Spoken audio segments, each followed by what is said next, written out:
She said it was one of the most meaningful conversations she's had in years. She's been back 3 times ever since. We spend time with a community with which we have a long-standing partnership. She ended up in a conversation with some of the elders there that lasted almost an afternoon. I had a guest once who was quite skeptical about the whole thing. She was an academic, very thoughtful about the ethics around tourism. A good safari has so much more to it. Village visits, time with local guides who grew up in these areas and communities, and interactions that you genuinely can't have anywhere else. That is such a common misunderstanding. Because I think some people assume safari is only about the animals. You're listening to Safari Scoop, where we take you inside the heart of Africa, one story at a time. I am Baraka. And I am Magreth. Today we are bringing you another quick look into the wildlife moments and magic that makes African safari truly unforgettable.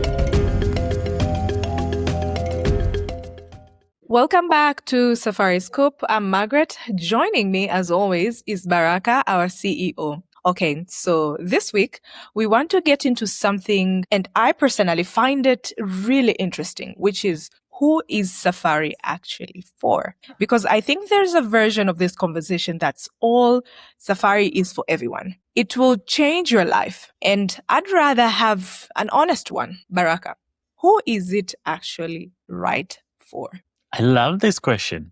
And you're right. The honest version is way more useful than the marketing version because safari is genuinely for a lot of people, but not in the same way for everyone. And there are some situations where I'd actually say, maybe not yet. Let's get into it. Let's start with who surprises you most, like the guests you wouldn't have predicted would fall in love with it, or how is it? Honestly, the city people are the one who surprises me the most. They are the ones who are very much looking for a nice hotel, great restaurants, busy itinerary kind of travelers. They come because their partner wanted to go or they figured they should do it once. And those guests, almost without a fail, are the ones who don't want to leave at the end. I had one guest who worked in finance in New York, very particular about everything. Told me on day one he was there as a favor to his wife. His wife had planned this trip for 2 years.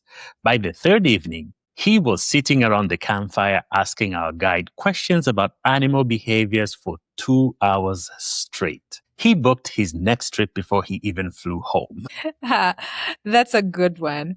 What do you think happened to those people? Honestly, they find something they can't Google. Out there, you can finally stop overthinking and just breathe. For anyone used to a fast-paced life, giving up the remote control is the best gift they can give themselves. It's not just a vacation, but a chance to remember what it feels like to be yourself again. Baraka, what about people who are more into culture than wildlife? Because I think some people assume safari is only about the animals. That is such a common misunderstanding. A good safari has so much more to it. Village visits, time with local guides who grew up in these areas and communities, and interactions that you genuinely can't have anywhere else. I had a guest once who was quite skeptical about the whole thing. She was an academic, very thoughtful about the ethics around tourism. We spend time with a community with which we have a long-standing partnership. She ended up in a conversation with some of the elders there that lasted almost an afternoon. She said it was one of the most meaningful conversations she's had in years. She's been back 3 times ever since. 3 times. Okay. So the culture traveler is actually a really good fit for safari. One of the best. And also the people who just need to unwind. I see this a lot. Someone who hasn't properly switched off in years. They come because there's no signal and they literally cannot work. And what happens is by day 3, that thing they were dreading, the quiet, the slowing down becomes the best part of the trip. Okay. I want to hear 2 real stories. First, someone who was hesitating for a long time and you helped them get there. And second, a time where you actually talked someone out of what they were planning. Because I think the second one is actually really rare for a tour operator to admit. Absolutely, you're right. Okay, so story one. We had this guest. She'd been thinking about doing a safari for almost 10 years. Every year there was a reason not to. Too expensive, the kids are too young, work is too crazy, and the world feel uncertain right now. Always something. At some point on a call, I just asked her, what would you have to be true for it to actually be the right time? And she went quiet for a moment. And then she said, I've never thought about it that way. And what became clear was that the reasons were always going to be there. She was waiting for the perfect window that was never going to come.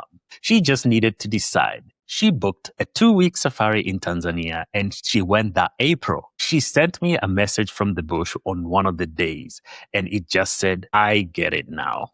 That's beautiful. Okay, so story 2, the redirect.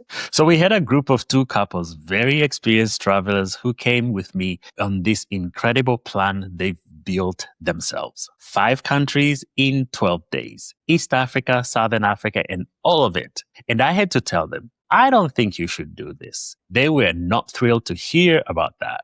But I walked them through it. By the time you account for the flights between countries, luggage, adjustments to each new place, you are going to spend most of the trip in transit. You'll technically have been to 5 places, but you won't have really been anywhere. They didn't listen. They went with a different operator and then booked a 5-country trip.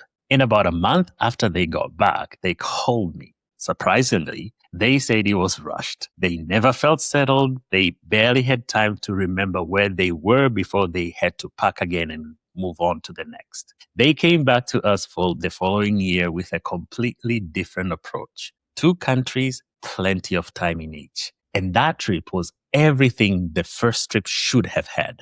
I think that says so much about how you work. I'd rather lose a booking than send someone on the wrong trip. 100% and do it over and over again. If a guest returns and feels the trip was just okay, that's not what we're here for. We want them to feel that every moment was the exact right moment. We are committed to making sure their safari is everything they've hoped for, which means giving them the best advice from the very first conversation. Thank you so much, Baraka. This is such a good conversation. I think the thing I'm taking away is the people who love safari most aren't necessarily who you'd expect. And if you're on the fence, it's worth having the honest conversation about whether the timing and the trip are actually right for you.